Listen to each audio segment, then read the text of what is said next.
রোজা থাকবো স্যার, আমরা বাড়িতে গিয়ে মা আমার সাথে সন্তানের সঙ্গে আমরা ইফতার করবো স্যার। আমরা আর কতদিন রাস্তায় থাকবো স্যার? কেন কেন কেন আমাদেরকে শুধু ভোটের ব্যবহার করা হয় স্যার? প্লিজ আমি মিডিয়ার মধ্যে দিয়ে আপনারা আমাদের কাছে ক্লিপিং নেন, একমাত্র দুটি একটা মিডিয়া বাদে বাকিগুলো কেন দেখেন না? আমি অনুরোধ করবো চাই, এই যন্ত্রণা নিতে পারছি না স্যার। আমি একটা কথা বলছি, আমি আপনাদের একটা কথা বলছি, পলাশ কথা আমি আপনাদের একটা কথা বলছি, আমি একটা কথা বলছি। এর আগে না, ওইগুলো উনার লোক যারা মাইনে পেত না, তাদের 3 বার গিয়ে মাইনে তারা হলো, তারপরে তারা নেমককারামি করলো কি মমতা ব্যানার্জি জিন্দাবাদ, তখন হুমায়ুন কবির আমি নেই, এত নেমককারাম কেন? আমরা বললাম এইটা আমাদের বার্তা যাচ্ছে। আজকে হুমায়ুন সাহেব এসেছেন, অনেক আগে থেকে বলেছি, প্রচন্ড কাজের চাপে এসেছেন। আমি বলছি যে আপনাদের এটা আদায় হবে, ইনশাল্লাহ আদায় হবে। আমি নামবো মাঠে, নামবো, কিন্তু বলতে হবে, থাকতে হবে হুমায়ুন ভাইয়ের পাশে। যদি বলেন যে তৃণমূলের বলবো নেমককারামি করবেন না, আমাদের পরিষ্কার কথা বলে দিলাম। নেমককারামি করেছে যে মাদ্রাসাগুলো, এটা আমি ভুলবো না। হুমায়ুন ভাইকে পাশে আছি। আজকে নেমককারামি করে বড় এ নিয়ে বললো মমতা ব্যানার্জি জিন্দাবাদ। বাবা কোথায় ছিল তারা কামাল হোসেন না থাকলে? আর আজকের হুমায়ুন সাহেব এসেছে, শাসক দল কেঁপে উঠে গেছে, তারা বুঝে গেছে হুমায়ুন সাহেব যেখানে যাবে সেখানে ছেড়ে দেন না। সুতরাং আপনাদের এটা হবেই, কিন্তু বলে দিলাম একজোট হয়ে হুমায়ুন সাহেবের পাশে থাকবে।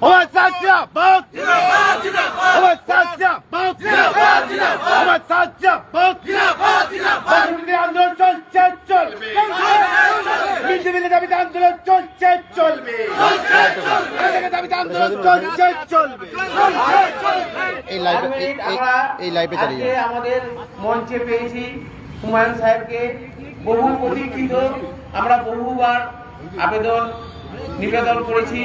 উনি সময়ের অভাবে আমাদের কাছে আসতে পারেন, উনি আমাদের সঙ্গে সাথে থেকেছেন এবং আমাদের বার্তাগুলো দেখেছেন। আমাদের শিক্ষকরাই ফোন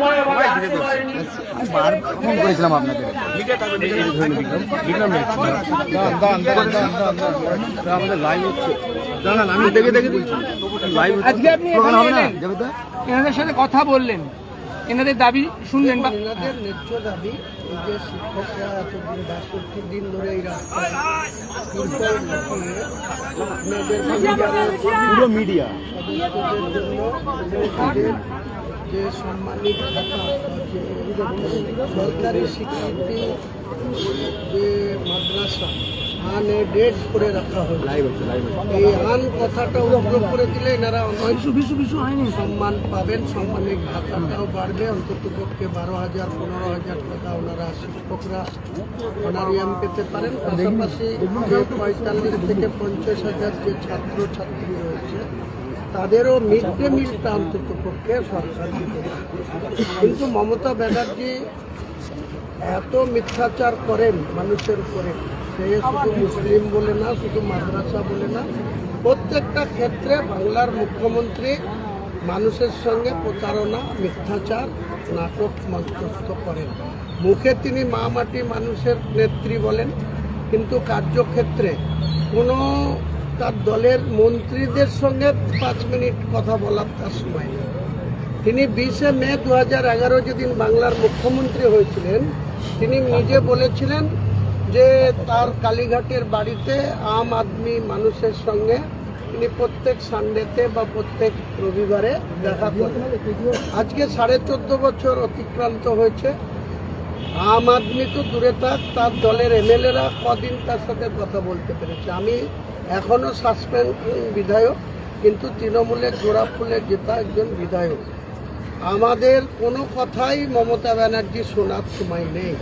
আমরা যখন বলেছি যে বাংলার মানুষের সঙ্গে ভোট নিচ্ছেন আর আইপ্যাক নামক সংস্থাকে দিয়ে আপনার ভাইপো এইভাবে মানুষের সঙ্গে দুহাত খুলে নির্বিচারে টাকা তুলছে, মানুষের ভোটও নেবেন টাকাও নেবেন, এটা কেমন কথা? 2024 সাল থেকে আমি বলে এসেছিলাম। তারপরে 2024 সালের নভেম্বরে তিনি বললেন আইপ্যাক ফাইপ্যাক কিছু থাকবে না। পরিষদীয় মিটিংয়ে আমাদের তৃণমূলের বিধায়কদের সবার সামনে 211 জন 13 জন বিধায়কের মধ্যে 4-5 জন অ্যাবসেন্ট ছিল। তাদের সামনে তিনি নশালারি কক্ষে বললেন যে আইপ্যাক ফাইপ্যাক কিছু থাকবে না। ঠিক তিনার ভাইপুর চাপে 1.5 মাস 2 মাস পরে আবার 2025-এর জানুয়ারিতে এসে সেই কক্ষে এসে তিনি কিছু হটলেন, আবার বললেন যে আইপ্যাককে নিয়ে চলবে।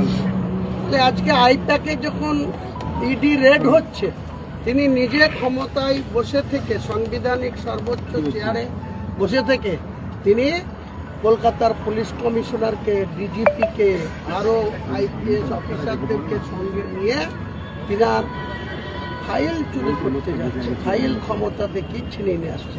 আজকে লজ্জা লাগে আমাদের যে বাংলার মুখ্যমন্ত্রী তিনার নামে ইডি সুপ্রিম কোর্টে ডাকাতি কেসের ধারায় কেস দিয়েছে।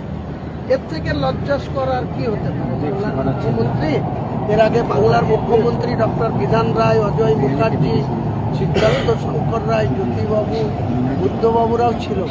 আজকে এই চেয়ারটাকে উনি কলঙ্কিত করে দিয়েছেন। কাজেই অবিলম্বেই আপনাদের যে ন্যায্য দাবি, ওনারা কিচ্ছু করবে না, আর ওনার হাতে সময়ও নেই করার মতো।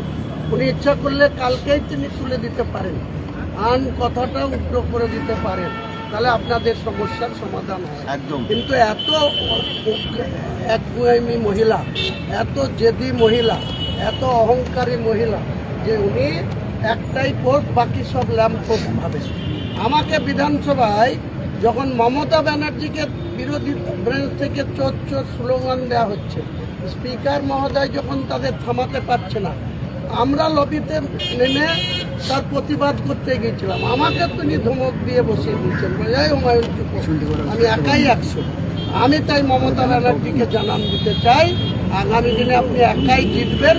আপনি মাননীয় গভর্নরের কাছে চিঠি লিখবেন, আপনাকে যেন মুখ্যমন্ত্রী হিসেবে শপথ দেওয়ার জন্য তিনি ডাকেন। কাজেই সংসদীয় রাজনীতিতে 294-এর মধ্যে 148 সংখ্যায় না পৌঁছালে তিনি কি করে বলেন বিধানসভার ভিতরে দাঁড়িয়ে আমি একাই 100? তাহলে বাকি তাদের সেই এমএলএদের এটা কি অসম্মান করা নয়?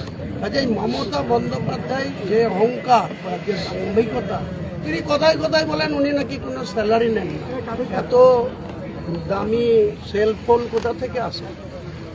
এত হয়চটি স্ট্যান্ডার্ডিটি কোথা থেকে আসে? এত শাড়িগুলা কোথা থেকে গিফট করে? একটু কার্ড, রিপোর্ট কার্ড করে মানুষকে জানান, বাংলার মানুষকে। আপনি মুখে বলেন আমি ভাত খাই না, রুটি খাই, মুড়ি খাই। আপনি নিদান দিচ্ছেন বাংলার বেকার যুবকদের যে মশলা মুড়ির দোকান করো, ঘুগনি মুড়ির দোকান করো। আপনার ভাইপুকে আগে দোকান খুলে দেন, তারপরে তো আপনি বাংলার মানুষকে নিদান দেবেন। আজকে এতগুলো শিক্ষক, তাদের 5,000 টাকা 6,000 টাকায় কি হয়? আপনার চটির দাম কত?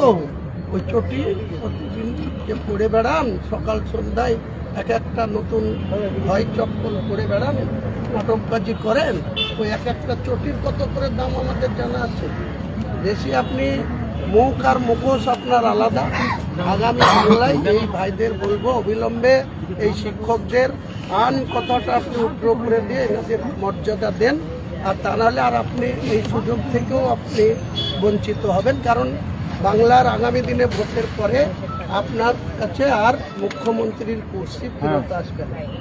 আমরা দায়িত্ব নিয়ে বলছি, আগামী দিনে সবার আগে এইসব অবহেলিত শিক্ষকদের, বঞ্চিত ছাত্রদের মিড ডে মিল বা তাদের যোগ্য মর্যাদা আমরা দেব। এই যে ভোট অ্যান্ড অ্যাকাউন্ট হলো, আমি ছিলাম বিধানসভায়, ভাতার ভোট অ্যান্ড অ্যাকাউন্ট, কোনো কর্মসংস্থান নাই, কোনো শিল্প কারখানার কোনো অপশান নেই, শুধু ভাতা দিয়ে উনি ভোট নেবেন।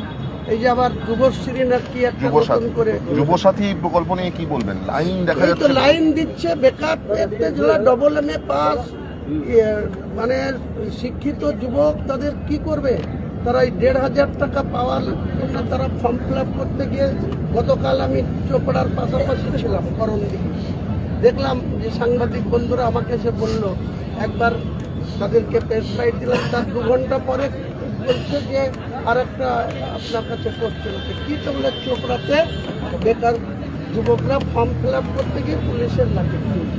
এই তো আজকে বাংলার যুবকদের যুবতীদের আজকে মমতা ব্যানার্জির প্রীতি বা তাদের প্রতি তাদের যে বড় বড় কথা বলে তা আজকে সব ভালো লাগে। আশাকর্মীরা তাদের 15,000 টাকা বেতনের দাবিতে কলকাতায় এসে কলকাতার পুলিশের লাঠি খেয়ে তাদেরকে বাড়ি ফিরতে হচ্ছে। মমতা ব্যানার্জির লজ্জা করে না এত মিথ্যাচার করা যেসব শিক্ষকদের সাথে 62 দিন ধরে তিনি নিজে যখন বুদ্ধবাবুর সরকারকে পরাজিত করার জন্য কোনো নীতির ধার ধারেননি, সমস্ত কলকাতায় ওই এদের নাম করে সমস্ত লোককে মানে রাস্তায় নামিয়েছিলেন ওনার স্বার্থ পূরণ করার জন্য। তখন কোনো নীতির ধার ধরেছেন উনি? এত বড় বড় কথা বলছেন, আজকে শিক্ষকদের এত অসুবিধা, ওনাদের কার্যকলাপের জন্য 25,752 জনের চাকরি গিয়েছে। আজকে তাদের কি অসহায় অবস্থা। উনি নেতাজি ইন্ডোর স্টেডিয়ামে বড় বড় করে বলেছিলেন 31 ডিসেম্বর 2025-এর মধ্যে ওনার plan A, plan B, plan C সব রেডি। কোথায় গেল সেই plan A, plan B, plan C? কাজেই এই মুখ্যমন্ত্রীকে আপনাদেরকে আন্দোলন চালিয়ে যেতে হবে, পাশাপাশি ভোটের বাক্সে, ভোটের ইভিএম মেশিনে একে যোগ্য জবাব দিতে হবে। একে এর শিকড় থেকে তুলে একদম গঙ্গার জলে ফেলতে হবে, তাহলে আপনাদের এই ন্যায্য অধিকার আপনারা দ্রুত ফেরত পাবেন। এটা আমার আশা, আমার নিরাশা। আপনাদের সঙ্গে আমরা আছি। আমরা আগামী দিনেও আপনাদের কথা যেখানে সুযোগ পাবো, নির্বাচনের ময়দানে বলুন, যে কোনো মঞ্চে বলুন, যে কোনো সভা সমিতিতে বলুন, আপনাদের এই দৈন্যদশা আপনাদের সঙ্গে যে দিকাচারিতা করছে, আজকে পথকুকুরকে মিড ডে মিল দেওয়ার জন্য জিও বেড়ায়, অথচ আপনাদের মতো স্বীকৃত একটা স্কুল শিক্ষকদের জন্য ছাত্রদের জন্য একটা মিড ডে মিল দেওয়ার মতো একটা জিও বেড়ায়। মমতা ব্যানার্জির দিকাচারিতা আর বুঝতে কারো অসুবিধা হয়? আপনাদের কোনো অসুবিধা হওয়ার কথা না। আপনারা শিক্ষিত মানুষ, আপনারা ভালোই বোঝেন, এর কাছে আশা করেন না, আন্দোলন চালিয়ে যান। আমি আপনাদের আন্দোলন তুলতে বলবো না, আপনারা চালিয়ে যান। কিন্তু আর 3 তারিখ থেকে 5 তারিখের মধ্যে 18তম বিধানসভার নির্বাচন ডিক্লেয়ার হবে, তখন দয়া করে আর বসে থাকেন না, তখন থেকে উঠে যাবেন এবং ভোটের ব্যালটে এদের যোগ্য জবাব দেবেন। তাহলে দেখবেন যে সরকার আসবে, আমরা সেই সরকারে নিশ্চয়ই ভালো পজিশনে থাকবো। আপনাদের বলতে হবে না, এইভাবে তিরপলের জায়গায় বসে থেকে আপনাদের দাবি আদায় করতে হবে না। আমরা স্বেচ্ছায় আপনাদের থেকে সেই সমাধান আমরা করব। স্যার, মুখ্যমন্ত্রী একটা পর একটা মন্দির করছেন, আমরা সংখ্যালঘু বলে আমাদেরকে বিচারিত করা হচ্ছে স্যার। নির্লজ্জ মহিলা, উনি মন্দির করবেন। আমি যখন একটা মসজিদ করতে যাচ্ছি আমাকে বলা হচ্ছে তুমি মসজিদ করতে পারবে না। কেন? তো বলে আমাকে তাহলে হিন্দুরা ভোট দেবে না, বললে হিন্দুরা সব বিজেপি আমাকে তো রাজনীতি